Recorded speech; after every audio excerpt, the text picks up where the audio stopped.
Halo, selamat sore semuanya teman-teman. Makasih Rubit udah bersedia bangun pagi-pagi. Makasih Nara udah menyediakan waktunya di tengah kesibukan kuliah. Rubit juga lagi Iya. kuliah. Dan makasih Hika udah nyempetin waktunya di tengah kesibukan kuliah kerja dan berbisnis ya. Apa namanya, kali ini kita mau bahas tentang kontroversi Macron. Sebelumnya saya memperkenalkan diri dulu. Saya mantan au pair di Prancis dari tahun 2018 sampai baru pulang ini, baru pulang. Saya sudah belajar bahasa dan budaya Prancis dari SMP, dari antara tahun 2007 sampai 2008, antara tahun segitu. Nah, namanya yang menjadi keresahan saya, awal-awal saya pulang itu kan pertengahan bulan lalu, itu saya gini, jadi ceritanya gini, saya itu tuh nge-follow Macron itu dari semenjak lockdown supaya saya mendapatkan informasi terbaru, berhubung saya nggak punya televisi di Prancis. Jadi apa namanya, setiap kali dan following saya di Twitter itu sangat sedikit sekali. Jadi setiap kali Macron update, hampir setiap kali saya dapat notif gitu. Pertama-tama saya cuma melihat dia membahas guru, saya pikir ya hubungannya sama COVID gitu kan. Tapi lama-kelamaan dia membahas soal Muslim kan. Nah, saya melihat dari situ, akhirnya saya klik kan, kenapa dia bahas tentang Muslim gitu. Terus komentar-komentarnya itu tuh negatif gitu. Sedangkan yang saya baca, waktu itu saya masih membacanya biasa aja gitu, malah menurut pendapat pribadi saya pas saya baca itu Macron itu tuh terkesan membela kaum muslim gitu. Sedangkan kok komentar-komentarnya kok negatif gitu kan. Itu awal-awal dari situ, tapi makin kesini kok makin memanas, seperti apa namanya, Erdogan, presiden Turki mau memboikot produk-produk Prancis, diikuti dengan apa namanya, negara-negara muslim lainnya. Dari situ saya mulai cari tahu dan apa namanya, ya saya mulai cari tahu akar permasalahannya itu seperti apa. Jadi di sini saya akan memaparkan, menceritakan dan menjelaskan apa sih namanya, berita lengkapnya, tapi saya rangkum mudah-mudahan dengan bahasa yang jelas dan tidak menyinggung. Sebelumnya saya juga minta maaf dulu jika memang ada kata-kata saya yang menyinggung, bisa dikoreksi, bisa apa namanya, nanti semoga bisa semoga kedepannya saya bisa lebih baiklah, lebih berhati-hati dalam memaparkan pendapat saya. Oke, saya mulai ya. Jadi awal mulai dari permasalahan ini, setelah setelah terjadi berkali-kali pembunuhan dan terorisme di Prancis, Prancis menemukan adanya sel-sel radikalisme di Prancis.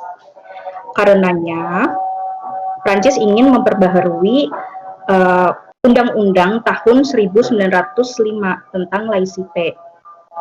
Nah, laicite sendiri tidak seperti sekularisme yang selama ini diberitakan atau diterjemahkan oleh media.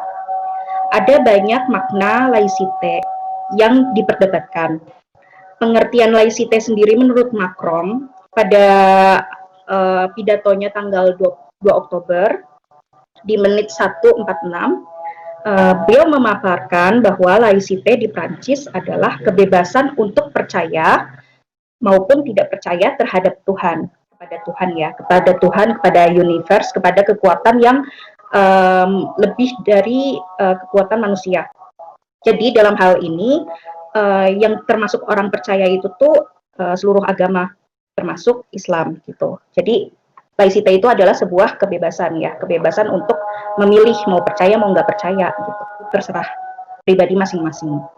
Nah, setelah itu, dan dalam pidatonya juga Macron menyebutkan bahwa Islam adalah agama yang diakui keberadaannya di Prancis. saya tahu sebagian dari orang Prancis tidak mau melihatnya dalam tanda kurung menerima Islam di Prancis ya. Tapi saya pikir beliau bilang seperti ini. Islam adalah agama yang diakui keberadaannya di Prancis. Saya tahu sebagian dari orang Prancis tidak mau melihatnya atau menerimanya gitu kan, dalam tanda kurung. Tapi saya pikir itu adalah sebuah kebodohan. Itu adalah sebuah kebodohan, kata Macron. C'est stupidité, dia bilang kayak gitu. Nah, dari sini dapat dipahami bahwa Macron sebenarnya ingin melindungi eksistensi Islam di Prancis. Awalnya undang-undang laicite ini tidak ada hukumnya bagi pelanggar-pelanggarnya. Bahkan Macron akhir tahun ini dia akan diubah menjadi bukan diubah tetapi diperbaharui, ditambah menjadi ada hukumannya gitu bagi pelanggar-pelanggar laicite ini. Hukumannya itu dari Prancis, pencabutan nasionalite atau kewarganegaraan, dan dikembalikan ke negara asalnya. Salah. Kemudian Macron juga mengakui bahwa adanya sel-sel radikalisme tersebut adalah kesalahan negara, karena selama ini tidak terpantau gitu. Oleh sebab itu, beliau ingin menyaring imam yang masuk Prancis, yang diterima hanya yang bebas dari paham terorisme dan radikalisme. Imam-imam tersebut kemudian akan dibimbing untuk memahami hukum dan budaya Prancis mengenai laicite. Dan beliau juga akan menggelontorkan atau mengeluarkan uang sebanyak 10 juta euro per tahun untuk mempromosikan budaya Islam. Dalam hal ini termasuk untuk memahami Islam, peradaban Islam, dan kebudayaan Islam. Jadi akan ada kajian-kajian mengenai Islam di universitas-universitas seperti itu.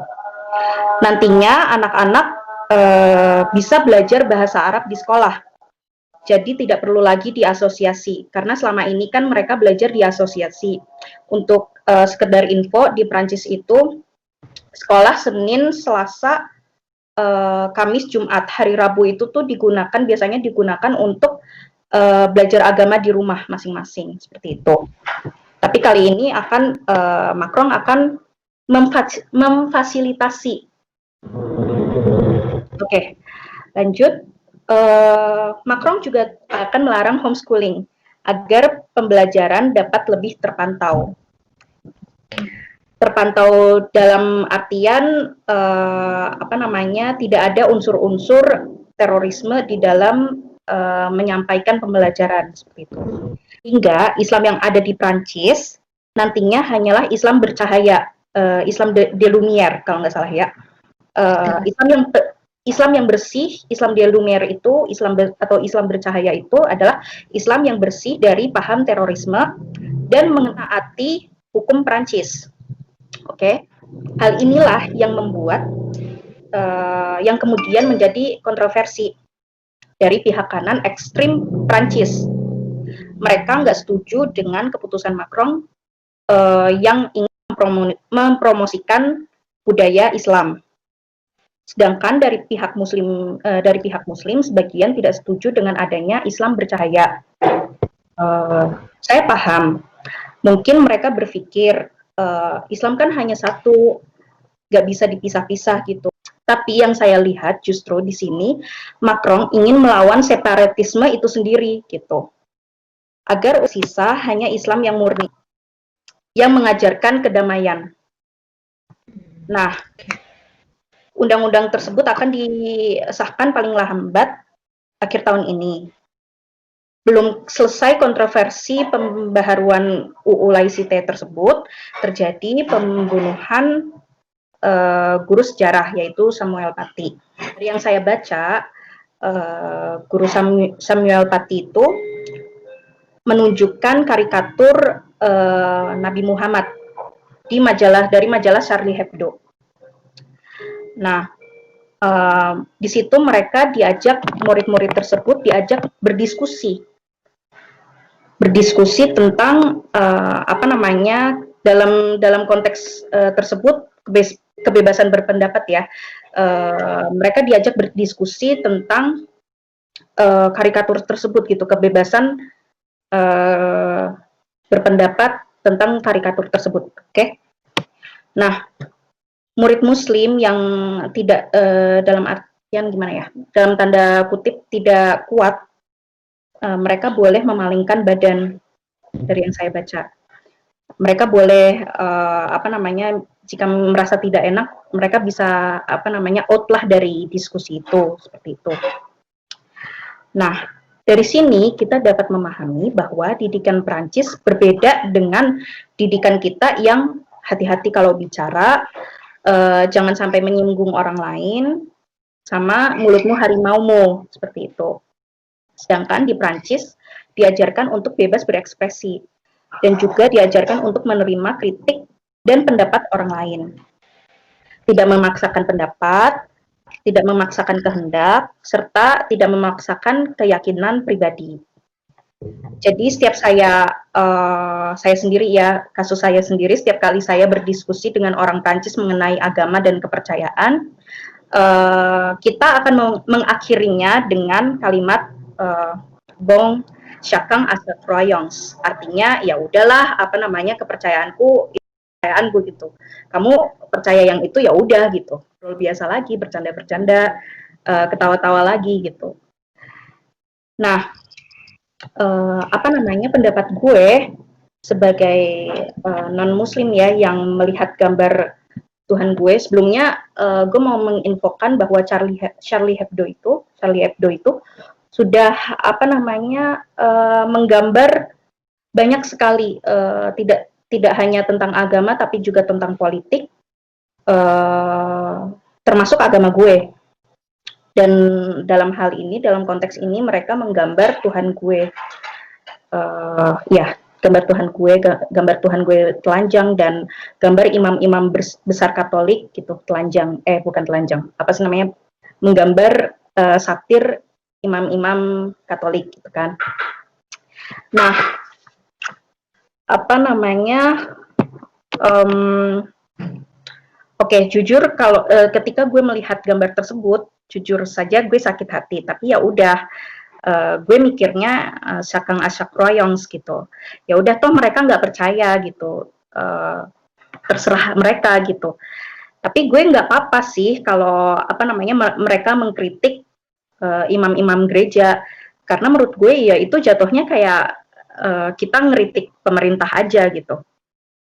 Dan apa namanya, gue membiarkan seperti itu, bukan membiarkan ya dalam bukan membiarkan ya, tapi lebih tepatnya ya ya udah, gue ya udah, apa namanya, itu pemikiran mereka, gue punya pemikiran sendiri. Itu bukan berarti gue nggak sayang sama Tuhan gue. Oh, bukan membiarkan, tapi lebih tepatnya gue nggak apa ya, ambil tindakan ekstrim. Itu karena gue mikirnya ya udah, gue tuh percaya Tuhan maha besar gitu, dan gue tuh nggak tahu apa yang dipikirkan Tuhan. Apakah Tuhan akan menghukum mereka kah dengan caranya sendiri? Apakah Tuhan akan memaafkan? Apakah Tuhan menginginkan mereka terbunuh, atau Tuhan justru mau maafin mereka nih, karena kan Tuhan kan mempunyai kasih yang tak terbatas kan. Nah, jadi gue merasa tidak berhak untuk apa ya, menghakimi lah. Tapi menghakimi dalam artian gue ambil tindakan sendiri ya untuk si yang gambar Tuhan gue itu.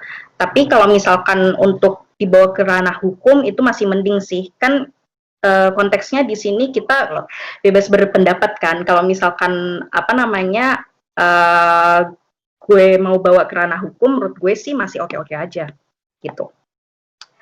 Terus gue mau menanggapi soal yang tadi apa namanya, tentang yang Islam bercahaya ya. Kalau menurut gue gini, jika umat muslimnya sendiri nggak mau ikut serta melawan radikalisme, maksudnya gini, kita maaf kalau misalkan kata-kata gue menyinggung, tapi kita mengakui bahwa teroris-teroris itu membawa nama Islam. Oke,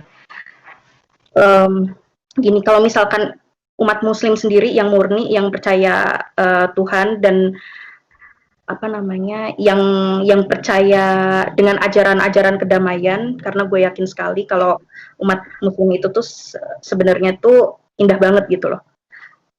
Mereka mengajarkan kedamaian, keindahan seperti itu. Nah, kalau misalkan umat Muslim sendiri itu tidak melawan radikalisme, tidak melawan orang-orang yang membawa nama Islam, coba pikir, menurut kalian siapa yang akan senang gitu? Siapa yang bakal senang? Kalau menurut gue yang bakal senang itu justru pihak kanan ekstrim Prancis yang menginginkan Islam dihapus.